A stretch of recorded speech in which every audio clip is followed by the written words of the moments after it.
आज जो परमेश्वर ने मेरे को शिक्षा दी है, जो वचन दिया है, वो सच में बहुत खास वचन है।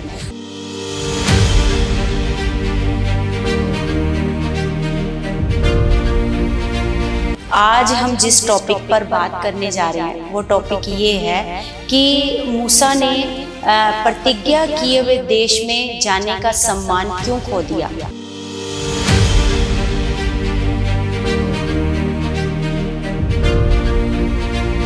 आज हम सीखने जा रहे हैं कलीसिया परमेश्वर के वचनों से कि मूसा ने वो सम्मान क्यों खो दिया, क्यों वो प्रतिज्ञा किए हुए देश में नहीं पहुंच पाया।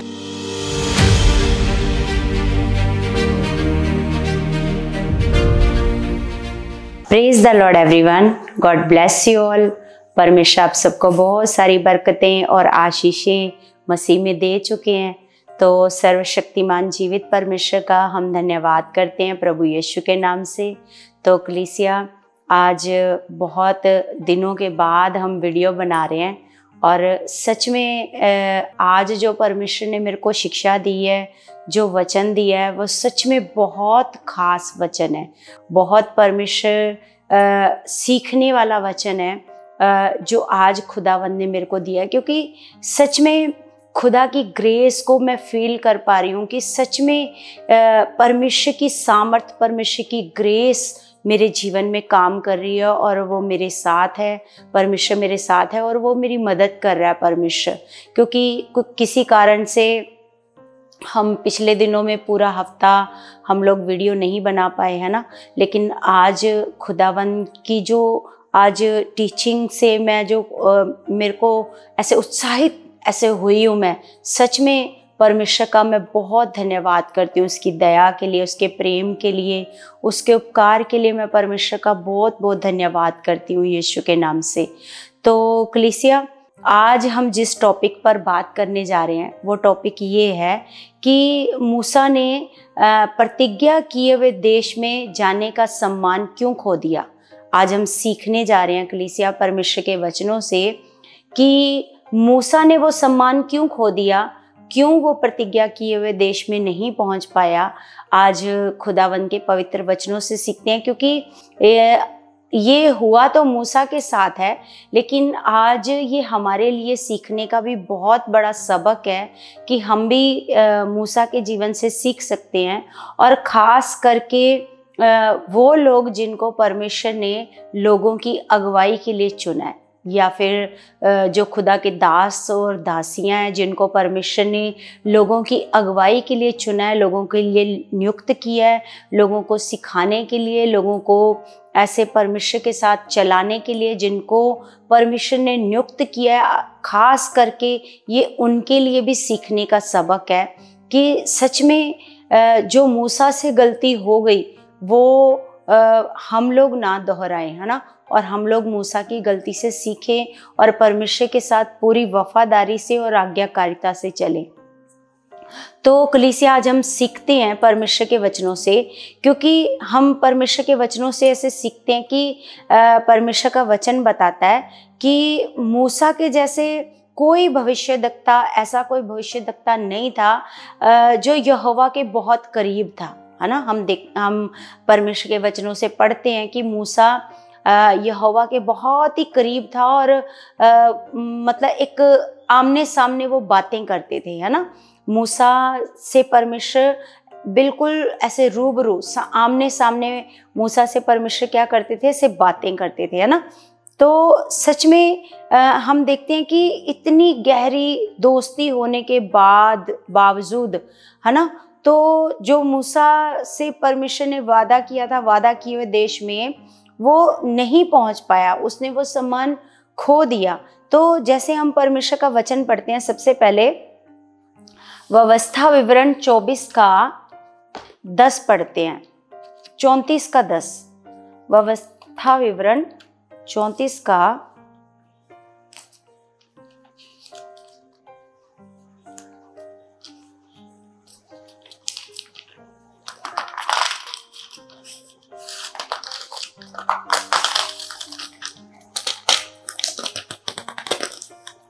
34 का 10 में लिखा है कलीसिया, लिखा, और मूसा के तुल्य इज़राइल में ऐसा कोई नबी नहीं उठा जिससे यहोवा ने आमने सामने बातें की। तो हम देखते हैं कि कोई ऐसा नबी था ही नहीं, है ना, जिससे यहोवा ने क्या करी, आमने सामने बातें करी। तो सच में हम ऐसे परमेश्वर के वचन से ऐसे देखते हैं कलीसिया, गिनती की पुस्तक में, गिनती की पुस्तक, और उसका हम निकालते हैं 20 अध्याय, और 20 का हम पढ़ते हैं, 20 का पढ़ते हैं 12। तो 12 में लिखा है, परंतु मूसा और हारून से यहोवा ने कहा, तुमने जो मुझ पर विश्वास नहीं किया और मुझे इज़राइलियों की दृष्टि में पवित्र नहीं ठहराया, इसलिए तुम इस मंडली को उस देश में पहुंचाने ना पाओगे जिसे मैंने उन्हें दिया है ना। तो हम देखते हैं कि क्यों, है ना, मूसा को और हारून को हम परमेश्वर के वचनों से सीखेंगे कि क्यों ऐसे मूसा और हारून को परमेश्वर ने कहा कि तुम उस देश में नहीं जा पाओगे, है ना। तो मतलब मैं तुम लोगों को उस देश में ऐसे नहीं लेकर के जाऊंगा जिसकी प्रतिज्ञा की है ना। तो सच में परमेश्वर के वचन से हम लोग सीखते हैं कलीसिया, निर्गमन की पुस्तक 17 का हम पढ़ते हैं 4।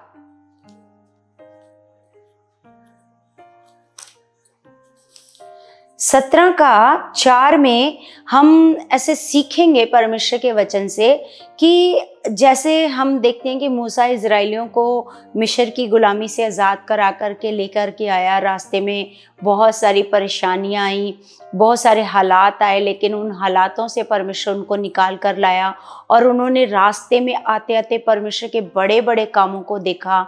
तो हम देखते हैं कि अभी 2 महीने भी नहीं हुए थे उनको मिस्र से ऐसे आए हुए, और वो क्या करने लगे, मूसा के ऊपर क्या करने लगे, ऐसे कुड़कुड़ाने लगे। किस कारण से? पानी ना मिलने की वजह से, है ना। पानी ना मिलने की वजह से वो क्या करने लगे, मूसा पर ऐसे कुड़कुड़ाने लगे। तो हम देखते हैं कलीसिया कि 17 का हम पढ़ते हैं 4। 17 का 4 में लिखा है, तब मूसा ने यहोवा की दुहाई दी और कहा, इन लोगों के साथ मैं क्या करूं? ये सब मुझ पर पथराव करने को तैयार है ना। तो हम यहाँ पर देखते हैं 3 से पढ़ते हैं, तो लिखा है कि फिर वहां लोगों को पानी की प्यास लगी, तब वे यह कहकर मूसा पर बुड़बुड़ाने लगे, तो हमें बाल बच्चों और पशुओं समेत प्यासा मार डालने के लिए मिस्र से क्यों लाया है ना। पहले वो मूसा पर क्या कर रहे हैं, ऐसे बुड़बुड़ा रहे हैं कि तू हमें मिस्र से यहाँ पर क्या प्यासा, हमें हमारे बाल बच्चों समेत हमारे पशुओं समेत यहाँ पर प्यासा मारने को ऐसे मिस्र से क्यों लेकर के आया है। फिर मूसा ने क्या किया, यहोवा की क्या की, ऐसे दुहाई दी और कहा, मैं इन लोगों के साथ क्या करूं, ये तो मेरे ऊपर पथराव करने को तैयार है, मुझे मारने को तैयार हो चुके हैं ना। यहोवा ने मूसा से कहा, इज़राइल के वृद्ध लोगों में से कुछ को अपने साथ ले ले, और जिस लाठी से तूने नील नदी पर मारा था उसे अपने हाथ में लेकर लोगों के आगे बढ़ चल। देख, मैं तेरे आगे चलकर होरेब पहाड़ की एक चट्टान पर खड़ा रहूंगा और तू उस चट्टान पर मारना, तब उसमें से पानी निकलेगा जिससे ये लोग पिए। तब मूसा ने इज़राइल के वृद्ध लोगों के देखते वैसा ही किया, और मूसा ने उस स्थान का नाम मसा और मरीबा रखा, क्योंकि इज़राइलियों ने वहां वाद विवाद किया था और यहोवा की परीक्षा यह कहकर की कि क्या यहोवा हमारे बीच है या नहीं। तो हम यहाँ पर 2 बातें सीखते हैं। तो सबसे पहले ये बात है कि परमेश्वर ने, जब मूसा ने यहोवा की दुहाई दी, तो यहोवा परमेश्वर ने उसको क्या कहा कि तूने क्या करना है, जो लाठी मैंने तेरे को दी है, जिसको तूने नील नदी पर मारा था। तो हम देखते हैं कि नील नदी का जो जल था ऐसे जहरीला हो गया था, और कैसे वो जल फिर से ठीक हो गया, है ना। तो हम देखते हैं कि परमेश्वर उसको कह रहा है कि जो लाठी मैंने तेरे को दी थी, है ना, जिसको तूने नील नदी पर मारा था, है ना, उसको क्या कर, उसे अपने हाथ में लेकर लोगों के आगे बढ़ चला। और लिखा है, देख, मैं तेरे आगे चलकर होरेब पहाड़ की एक चट्टान पर खड़ा रहूंगा और तू उस चट्टान पर मारना। तो यहाँ पर इस बात को हम नोटिस करते हैं कलीसिया, यहाँ पर जैसे परमेश्वर ने मूसा को कहा, मूसा को यहाँ पर लाठी को मारने को कहा कि तू लाठी को क्या करना, उस पहाड़ पर क्या करना, ऐसे मारना। ऐसे परमेश्वर ने उसको कहा मूसा को कि तू उस पहाड़ पर लाठी को क्या करना। यहाँ पर आपने इस बात को नोटिस करना है कि परमेश्वर ने यहाँ पर मूसा को लाठी को पहाड़ पर मारने के लिए कहा, है ना। और फिर परमेश्वर ने कहा कि तू उस चट्टान पर मारना, तब उसमें से क्या निकलेगा, पानी निकलेगा, है ना, जिससे ये लोग पिएंगे। और हम देखते हैं दूसरी बात कि मूसा ने उस जगह का नाम मसा और मरीबा रखा। और मसा और मरीबा का मतलब ये है, मसा का मतलब है कि परीक्षा लेना, है ना, और मरीबा का मतलब है कि झगड़ा करना। मसा का मतलब है कि परीक्षा लेना और मरीबा का मतलब है कि झगड़ा करना, है ना। तो यहाँ पर हम देखते हैं कि यहाँ पर मूसा ने क्या किया, मूसा ने मतलब उस जगह का क्या रखा, ऐसे नाम रखा, है ना। तो यहाँ पर हम देखते हैं कि भजन संहिता हम 95 पढ़ते हैं, भजन संहिता 95 का हम पढ़ते हैं 8 और 9। लिखा है, अपना अपना हृदय ऐसा कठोर मत करो जैसा मरीबा में व मसा के दिन जंगल में हुआ था, है ना। जब तुम्हारे पुरखाओं ने मुझे परखा, उन्होंने मुझको जांचा और मेरे काम को भी देखा, है ना। तो यहाँ पर हम देखते हैं कि किस प्रकार परमेश्वर का वचन आगे बता रहा है कि जब तुम्हारे पुरखाओं ने मुझे परखा, उन्होंने मुझको जांचा और मेरे काम को भी ऐसे देखा। तो यहाँ पर हम देखते हैं कि यहाँ पर परमेश्वर का वचन बता रहा है कि उन्होंने क्या किया, मरीबा में हम देखते हैं कि 40 साल के बाद जैसे ये समस्या पहले खड़ी हुई, है ना। 2 महीने बाद जैसे ही मूसा इजराइलियों को लेकर के आता है, तो 2 महीने बाद ये समस्या खड़ी होती है कि पानी के लिए वो लोग क्या करने लग जाते हैं, ऐसे परमेश्वर की परीक्षा करने लग जाते हैं। फिर वो क्या करने लग जाते हैं, ऐसे झगड़ा करने लग जाते हैं ना। तो हम देखते हैं कि ये 40 साल के बाद फिर से ये समस्या खड़ी होती है कि वो पानी के लिए ऐसे फिर से बुड़बुड़ाने लगते हैं ना। तो हम देखते हैं कि ये 40 साल बाद तो ये वहां पर पहुंच चुके थे, जो परमेश्वर ने प्रतिज्ञा किया हुआ देश कहा था उनको वहां पर ले जाने के लिए, उसकी बिल्कुल सरहद पर, मतलब कादेश नाम, उस जगह का नाम कादेश था, और बिल्कुल सरहद पर वो पहुंच चुके थे। तो उस जगह का नाम फिर से मूसा ने क्या रखा, ऐसे फिर से उस जगह का नाम मरीबा रखा, है ना, क्योंकि उन्होंने फिर से क्या किया, ऐसे परमेश्वर ऐसे वहां पर पानी के लिए क्या किया, ऐसे झगड़ा किया। तो हम देखते हैं फिर से परमेश्वर का वचन हम लोग पढ़ते हैं, गिनती की पुस्तक 20 अध्याय 20 का हम 1 से पढ़ते हैं।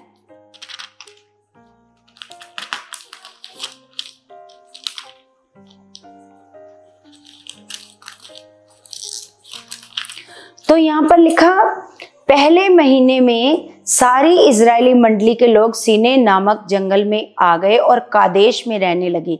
तो यहाँ पर हम देखते हैं कि कादेश में क्या करने लगे, वो ऐसे रहने लगे। और लिखा है, और वहाँ मरियम मर गई और वहीं उसको मिट्टी दी गई। ये मूसा की बहन थी, मूसा और हारून की बहन थी।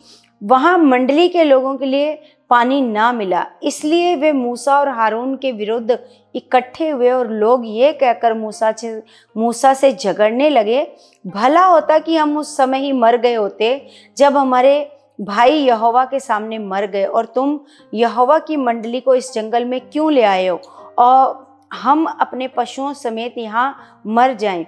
और लिखा, और तुमने हमको मिस्र से क्यों निकालकर इस बुरे स्थान में पहुंचाया है। वहाँ तो बीज या अंजीर या दाखलता या अनार कुछ नहीं है, यहाँ तक कि पीने को कुछ पानी भी नहीं है। तो ये कादेश नाम की ऐसे जगह पर पहुंच चुके थे, बिल्कुल प्रतिज्ञा किए हुए देश की बिल्कुल सरहद तक ये पहुंच चुके थे और इन्होंने फिर से पानी के लिए क्या किया, मूसा के साथ झगड़ा किया। तो मूसा के साथ जब इन्होंने झगड़ा किया तो हम देखते हैं कि मूसा जैसे आज भी लोग क्या करते हैं, लोग खुदा के दासों के विरुद्ध जब बुड़बुड़ाने लगते हैं, बहुत कुड़कुड़ाने लगते हैं, तो कुछ खुदा के दास तो उन बातों के ऊपर मन नहीं लगाते, लेकिन कईयों का ध्यान भटक जाता है और उनके ऊपर मन लग जाता है। तो यहाँ पर हम देखते हैं कि मूसा से भी यहाँ पर गलती हो गई और जिस गलती के कारण वो उस प्रतिज्ञा किए हुए देश में नहीं जा पाया और उसने उस देश में जाने का सम्मान क्या कर दिया, ऐसे खो दिया, है ना। तो अब वो क्या गलती हो गई उससे, आइए हम देखते हैं परमेश्वर के वचनों से। तो यहाँ पर हम पढ़ते हैं 6, तो 6 से पढ़ते हैं। तब मूसा और हारून मंडली के सामने से मिलाप वाले तंबू के द्वार पर जाकर अपने मुंह के बल गिरे और यहोवा का तेज उनको दिखाई दिया। तब यहोवा ने मूसा से कहा, उस लाठी को ले और तू अपने भाई हारून समेत मंडली को इकट्ठा करके उनके देखते उस चट्टान से बातें कर। तो हम यहाँ पर देखते हैं कि यहाँ पर हम देखते हैं कि क्या गलती हुई मूसा से।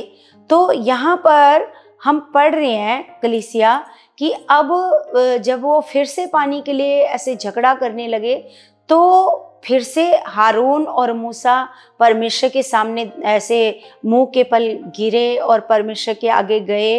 तब परमेश्वर ने फिर से मूसा से कहा कि तू क्या कर, उस लाठी को ले और तू अपने भाई हारून समेत मंडली को इकट्ठा करके उनके देखते उस चट्टान से बातें कर, तब वह अपना जल देगी।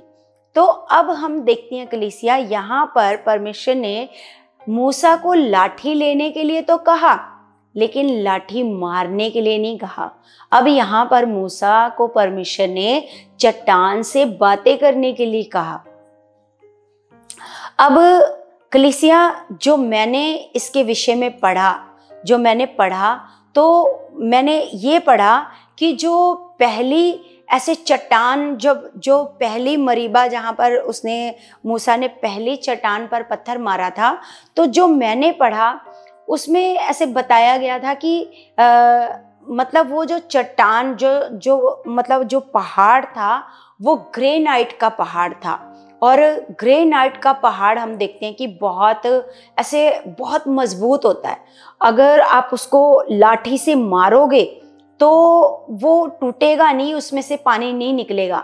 अगर उसमें से मतलब उन लोगों को दिखाई दे रहा है कि ये बहुत मजबूत पहाड़ है, हम अगर इसको लाठी से मारेंगे तो पानी नहीं निकलेगा क्योंकि ये बहुत मजबूत है। अगर इसमें से पानी निकल रहा है तो ये सच में परमेश्वर का चमत्कार है, ये सच में परमेश्वर का चमत्कार है। तो वो वहां पर देखेंगे कि ये चमत्कार परमेश्वर ने किया है, ये कोई ऐसे अपने आप या ऐसे कोई ऐसा नहीं है कि अपने आप ऐसा हो गया, हाँ ऐसा हो सकता है ना, ऐसा नहीं। क्योंकि वो ग्रेनाइट का पहाड़ था, ग्रेनाइट की चट्टान थी वो ना। लेकिन जब दूसरी बार जब परमेश्वर ने उसको लाठी नहीं मारने को कहा तो वो जो पहाड़ था वो चूने और पत्थर का पहाड़ था। और चूने और पत्थर के पहाड़ को जब हम मारते हैं तो उसमें जैसे जब बारिश वगैरह का पानी क्या होता है उसमें जमा हो जाता है ना, जमा हो जाता है। तो उसके ऊपर आप कुछ मारोगे तो उसमें से अंदर से पानी निकल कर के आएगा। अब परमेश्वर ये मतलब बताना चाहता था कि मतलब इन लोगों को पता चले कि अब मूसा ने लाठी नहीं मारी है, सिर्फ बात करी है उस पहाड़ से, और बात करी है और उसमें से क्या निकल आया, पानी निकल आया है। और ये सच में परमेश्वर का क्या है, चमत्कार। क्योंकि परमेश्वर क्या दिखाना चाहता था इजराइलियों को, ऐसे चमत्कार दिखाना चाहता था, है ना। तो यहाँ पर इस कारण से यहाँ पर मूसा से ये गलती होती है कलीसिया, ये गलती होती है कि अब परमेश्वर ने मूसा को लाठी मारने को नहीं कहा, अब मूसा को परमेश्वर ने पहाड़ से बात करने के लिए कहा। तो आगे हम देखते हैं कलीसिया, आगे हम देखते हैं यहोवा के आगे, या हम यहाँ पर देखते हैं कि उस लाठी को ले और तू अपने भाई हारून समेत मंडली को इकट्ठा करके उनके देखते उस चट्टान से बातें कर, तब वह अपना जल देगी। इस प्रकार से तू चट्टान में से उनके लिए जल निकाल कर मंडली के लोगों और उनके पशुओं को पिला। यहोवा की इस आज्ञा के अनुसार मूसा ने उसके सामने से लाठी को ले लिया। मूसा और हारून ने मंडली को उस चट्टान के सामने इकट्ठा किया। तब मूसा ने उससे कहा, हे दंगा करने वालों, सुनो, क्या हमको इस चट्टान में से तुम्हारे लिए जल निकालना होगा? तो यहाँ पर एक और गलती मूसा ने करी। एक और गलती क्या करी यहाँ पर देखते हैं कि उसने जो चमत्कार करना था, जो चमत्कार होना था, उसका सारा श्रेय उसने आप ले लिया। जैसे आज भी बहुत सारे खुदा के दास क्या करते हैं, जब परमेश्वर चमत्कार करता है लोगों के जीवन में, तो वो क्या करते हैं कि सारा श्रेय परमेश्वर को देने की बजाय वो क्या करते हैं, सारा श्रेय वो खुद ऐसे ले लेते हैं, है ना। तो यहाँ पर यही गलती मूसा ने करी। तो कलीसिया हम यहाँ पर सीखते हैं, क्या आज भी जो खुदा के दास ऐसा कर रहे हैं, क्या उनको भी मूसा के जैसे ऐसे इस सजा को भुगतना पड़ेगा, है ना। तो सच में यहाँ पर जो मूसा ने दूसरी गलती करी, एक तो परमेश्वर की उसने बात को नहीं सुना, क्योंकि उसने परमेश्वर ने वहाँ पर लाठी मारने को नहीं कहा था, पहाड़ से बात करने को कहा था। और दूसरी गलती मूसा ने क्या करी, अब मूसा ने क्या किया, अब आप यहाँ पर देखो, यहाँ पर लिखा है, तब मूसा ने उससे कहा, हे दंगा करने वालों। वो इतना उन लोगों से इरिटेट हो गया, इतना उन लोगों ने उसके मन को कड़वाहट से भर दिया कि वो मतलब कुछ भी बिना सोचे समझे उसने क्या कर दिया, बोल दिया। उसने बोल दिया, उसको नहीं पता चला, क्योंकि उसका ध्यान भटक गया। उसका जब ध्यान भटक गया तो उसने बिना सोचे समझे कुछ भी बोल दिया। उसने कहा तब मूसा ने उससे कहा, हे दंगा करने वालों, सुनो, क्या हमको इस चट्टान में से तुम्हारे लिए जल निकालना होगा? तब मूसा ने हाथ उठाकर लाठी चट्टान पर 2 बार मारी और उसमें से बहुत पानी फूट निकला और मंडली के लोग अपने पशुओं समेत पीने लगे, है ना। तो यहाँ पर हम देखते हैं कलीसिया, मूसा ने यहाँ पर 2 गलतियाँ करी। 2 गलतियाँ होने की वजह से क्या हुआ, परमेश्वर ने उसको उस देश में परमेश्वर लेकर के नहीं गए। तो आगे हम देखते हैं, परंतु मूसा और हारून से यहोवा ने कहा, तुमने जो मुझ पर विश्वास नहीं किया और मुझे इजराइलियों की दृष्टि में पवित्र नहीं ठहराया, इसलिए तुम इस मंडली को उस देश में पहुंचाने ना पाओगे जिसे मैंने उन्हें दिया। तो उस सोते का नाम मरीबा पड़ा, क्योंकि इजराइलियों ने यहोवा से झगड़ा किया था और वह उनके बीच पवित्र ठहराया गया, है ना। तो हम यहाँ पर देखते हैं कि मूसा ने जो गलतियाँ करी, मूसा ने पहली गलती करी, क्योंकि कलीसिया जैसे बहुत सारी बातें सुन सुनकर, क्योंकि 40 साल हो गए थे उसको इजराइलियों से बातें सुन सुनकर उसका ऐसे मन क्या हो गया था, इजराइलियों के प्रति कड़वाहट से भर गया था। तो उसको नहीं समझ में आया कि उसने मतलब कैसे क्या बोलना है। तो उसने क्या किया, उसने उस काम का, उस चमत्कार का सारा श्रेय क्या किया, उसने ऐसे खुद ले लिया, है ना। जबकि वो सारा श्रेय किसको देना चाहिए था, परमेश्वर को देना चाहिए था। तो कलीसिया हम देखते हैं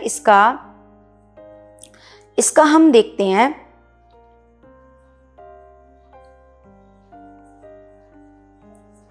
लूका का, क्योंकि मूसा और हारून को परमेश्वर ने क्या किया, मूसा और हारून को परमेश्वर ने लोगों की अगुवाई के लिए ठहराया था। तो हम देखते हैं कलीसिया, लोगों के लिए अगुवाई के लिए जब ठहराया था, तो वो उनके अगुवाई करने के लिए जो जिम्मेदारी उनको दी गई थी, तो वो ज़्यादा जवाबदेह थे। वो इसलिए जैसे हम एक वचन पढ़ते हैं लूका 12 का,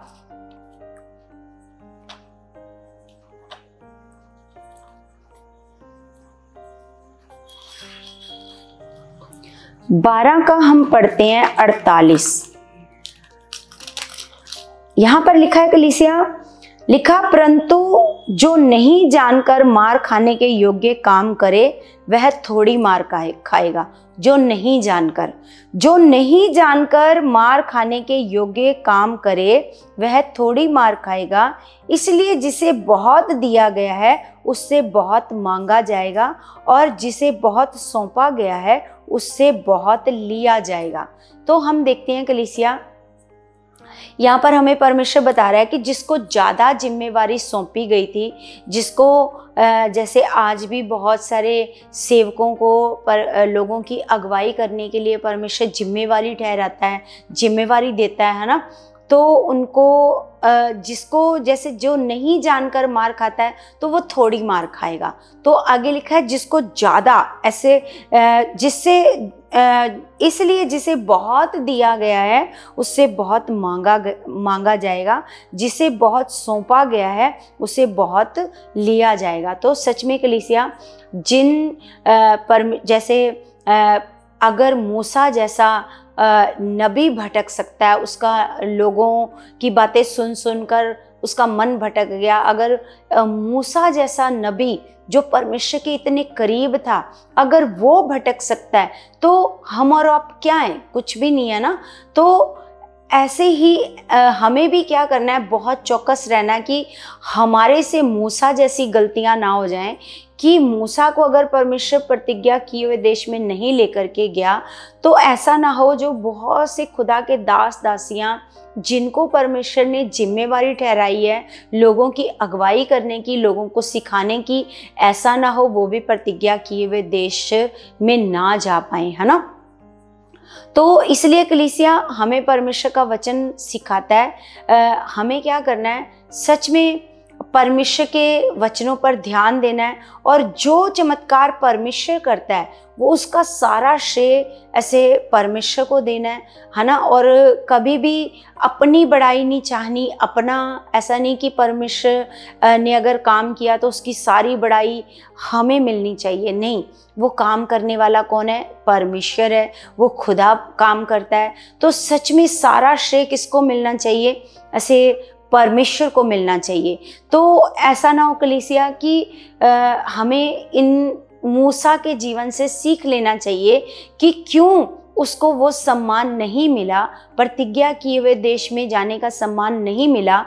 तो ऐसा ना हो आज बहुत सारे दास और दासियां इस सम्मान से वंचित रह जाएं, और हमें भी क्या रहना चाहिए? चौकस रहना चाहिए। हमें बहुत सारी जो बातें लोगों के द्वारा सुनने में आती हैं हमें उनके ऊपर ध्यान नहीं देना चाहिए, और हमें केवल अपना फोकस परमेश्वर पर रखना चाहिए। और जो जिम्मेवारी परमेश्वर ने हम लोगों को दी है उसको पूरी वफादारी से निभाना चाहिए, बहुत वफादारी से कलीसिया की अगुवाई करनी है।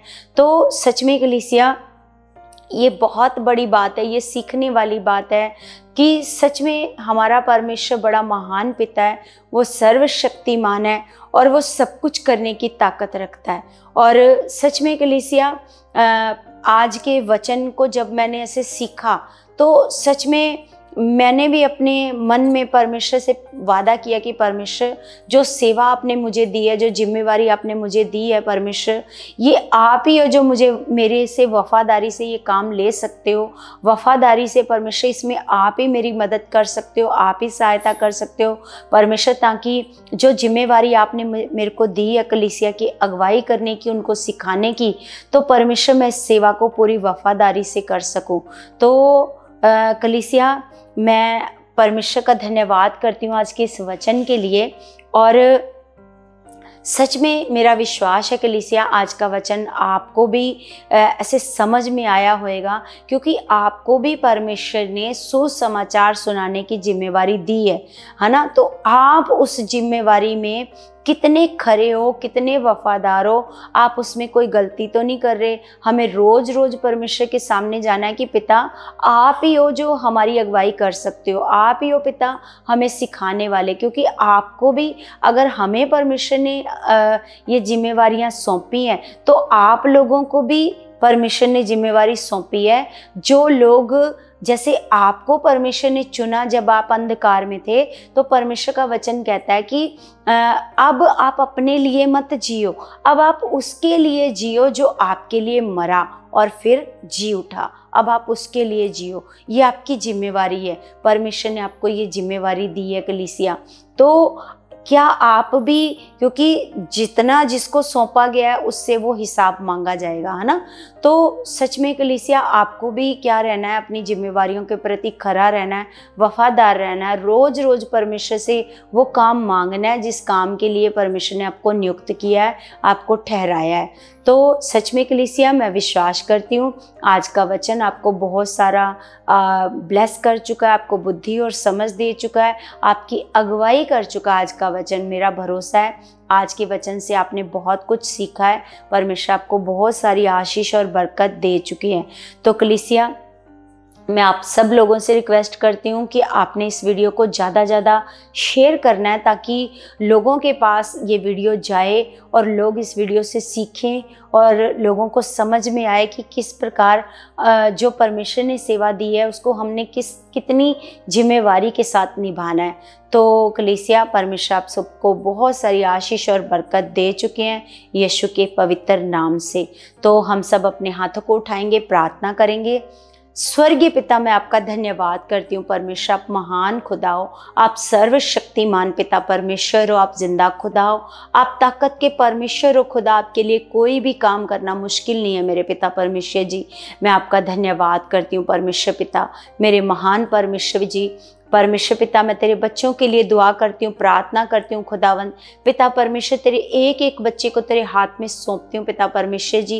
पिता आज मैं इनके लिए प्रार्थना करती हूँ पिता परमेश्वर, जो जो काम परमेश्वर आपने परमेश्वर अपने बच्चों को दिए हैं परमेश्वर, जो जिम्मेवारियाँ आपने इनको सौंपी हैं परमेश्वर पिता, वो ये पूरी वफादारी से कर सके पिता। आज इनका मन खुल जाए, बुद्धि खुल जाए पिता, इनके अंदर से सारा आलस चला जाए परमेश्वर। ये आपसे प्रार्थना करें पिता, प्रतिदिन की रोटी आपसे मांगे मेरे खुदावन पिता परमेश्वर। जो प्रतिदिन की रोटी प्रभु ने हमें सिखाया था कि सच में प्रतिदिन की रोटी हमें दे प्रभु, वो रोटी खाने वाली रोटी नहीं, यही रोटी है कि हम अपनी जिम्मेवारी को पूरी वफादारी से निभाएं। सच में मेरे परमेश्वर रोज की रोटी तू इन्हें दे मेरे खुदावंद पिता परमेश्वर। मैं इनके लिए प्रार्थना करती हूँ और मैं विश्वास करती हूँ खुदावंद आप हमारे बीच में मौजूद हो और हमारी एक एक प्रार्थना का उत्तर आप दे चुके हो पिता।